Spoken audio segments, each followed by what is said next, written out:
रमज़ान मुबारक में पकौड़े तो हर घर में बनते ही हैं, लेकिन आज मैं आपके लिए लेके आई हूँ एक डिफरेंट टाइप के पकौड़ों की रेसिपी, जो कि सिर्फ रमज़ान मुबारक में नहीं बल्कि टी टाइम के लिए भी और स्पेशली बच्चों के लंच बॉक्स के लिए एक बेहतरीन ऑप्शन है। अस्सलाम वालेकुम, वेलकम टू यमी ट्रीट्स। कैसे हैं आप सब? अल्लाह सबको अपनी हिफ्ज़-ओ अमान में रखे और रमज़ान मुबारक के बाबरकत महीने से ज़्यादा बरकतें समेटने और बरकतें और आसानियाँ तकसीम करने की तौफ़ीक अता फ़रमाए। इस महीने में अपना भी ख्याल रखिए और आपके इर्द गिर्द जो लोग हैं उनका भी बहुत ख्याल रखिए। तो आइए आज की रेसिपी बनाना शुरू करते हैं। बिस्मिल्लाहिर्रहमानिर्रहीम। ये रेसिपी बनाने के लिए यहाँ पे मैंने लिया है बॉयल चिकन। इसको मैंने नमक और सिरका डाल के बॉयल कर लिया। गाजरें, इनको बारीक चॉप कर लिया। आलूओं को बॉयल करके मैश कर लिया। थोड़ा सा गार्लिक, इसको भी बारीक चॉप कर लिया। बंद गोभी और शिमला मिर्च, इनको भी बिल्कुल बारीक बारीक चॉप कर लिया है। और थोड़ा सा प्याज, एक मीडियम साइज़ का प्याज है। इन सब्जियों की क्वांटिटी आप अपने हिसाब से कम ज़्यादा कर सकते हैं। और यहाँ पे हैं इसके स्पाइसेस, थोड़े से स्पाइसेस बेसिक जो आपके किचन में मौजूद होते हैं। तो आइए बनाते हैं। सबसे पहले 2 टेबलस्पून ऑयल लिया और उसमें गार्लिक को डाल के हल्का सा कुछ सेकंड के लिए, जबकि किसकी अच्छी सी खुशबू आने लगे, इसको सौते किया है। और फिर उसमें बॉयल चिकन डाल देना है। चिकन को मैंने नमक और सिरका डाल के बॉईल किया है और इसमें कुछ भी ऐड नहीं किया और इसको अच्छे से श्रेड कर लिया है। अब इसको हम थोड़ा सा कुक करेंगे और फिर इसमें प्याज शामिल कर देंगे और गाजरें, क्योंकि गाजरों को थोड़ा सा ज़्यादा टाइम लगता है। हमने इनको मुकम्मल कुक नहीं करना, बस इतना सा कुक करना है कि ये बन भी जाए, कच्ची भी ना रहे और हल्का सा इनका जो क्रंच है वो भी शामिल रहे। अब इसमें शामिल करेंगे सोया सॉस और चिली सॉस, क्योंकि सिरका जिसमें मैंने पहले बताया वो मैं चिकन में ऐड कर चुकी हूँ। और फिर इसके स्पाइसेस की बारी आती है। यहाँ पे है 1 टीस्पून नमक, सुरख मिर्च, चिली फ्लेक्स, ब्लैक पेपर, धनिया ज़ीरा पाउडर, ये सब 1 टीस्पून है। और हाफ़ टी स्पून इसमें मैंने ऑरिगेनो शामिल किया है। बिल्कुल आम से स्पाइसेस जो कि हर वक्त आपके किचन में मौजूद होते हैं। तो ये बेसिकली चाइनीज़ पकौड़ों की रेसिपी कह सकते हैं आप इसको। अब इनको अच्छे से कुक किया और फिर इसमें बंद गोभी और शिमला मिर्च को शामिल कर दिया, क्योंकि इनको ज़्यादा ओवर कुक नहीं करना होता है, इनको बस हल्का सा सॉफ्ट करना होता है। थोड़ी देर के लिए इसको कवर करके पकाया और ये देखें, जब इनका पानी मुकम्मल खुश्क हो गया, इस चीज़ का ख्याल रखना है कि इसमें कोई भी पानी ना रहे, तो इसको ठंडा कर लेना है। अब ठंडा करने के बाद आगे का प्रोसीजर करते हैं।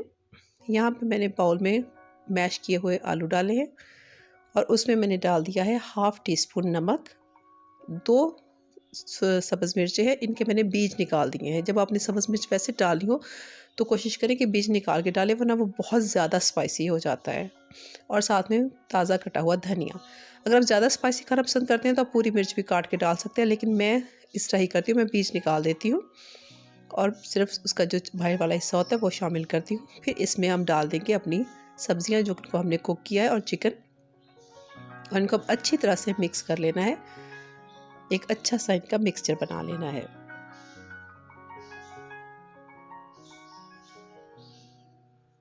अब यहाँ पे मैंने ब्रेड ली है और इसके किनारों को काट लिया। अब चाहे तो छुरी से काटे या मैं ये किचन सीजर से काट रही हूँ। पहले मैं इनको स्क्वायर पीसेस में काटा, लेकिन फिर मैंने इसकी शेप थोड़ी सी चेंज कर दी, इनको गोलाई में कर दिया। आप अपनी मर्ज़ी से जिस तरह की शेप चाहे तो ट्रायंगुलर भी बना लें, कोई मसला नहीं है, अपनी पसंद से बनाएं। अब यहाँ पे इसकी कोटिंग के लिए यहाँ पे मैंने लिया है 1 कप मैदा और उसमें हाफ़ टी स्पून नमक, half teaspoon chilli flakes और पानी डाल के इसकी पतली सी स्लरी बना लेनी है, क्योंकि हमने इसको हल्की सी ब्रेड के ऊपर कोटिंग देनी है। बहुत थिक नहीं इसको होना चाहिए, क्योंकि हम ये आप इसकी देख सकते हैं कंसिस्टेंसी बिल्कुल रनी कंसिस्टेंसी में से होना चाहिए। और यहाँ पे ले ली है मैंने ब्रेड क्रम्स।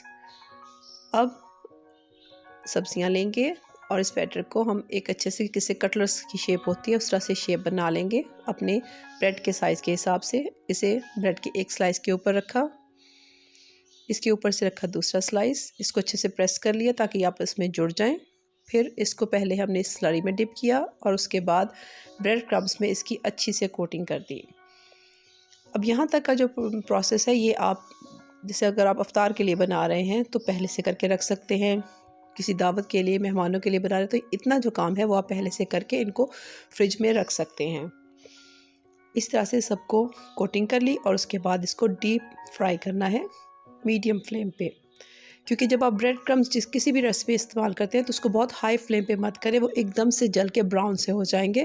क्योंकि बेसिकली तो सब कुछ कुक होता है, इसको हमने सिर्फ गोल्डन कलर देना होता है, लेकिन फ्लेम जो है वो मीडियम रखें। मीडियम हॉट ऑयल में इसको आप फ्राई करेंगे।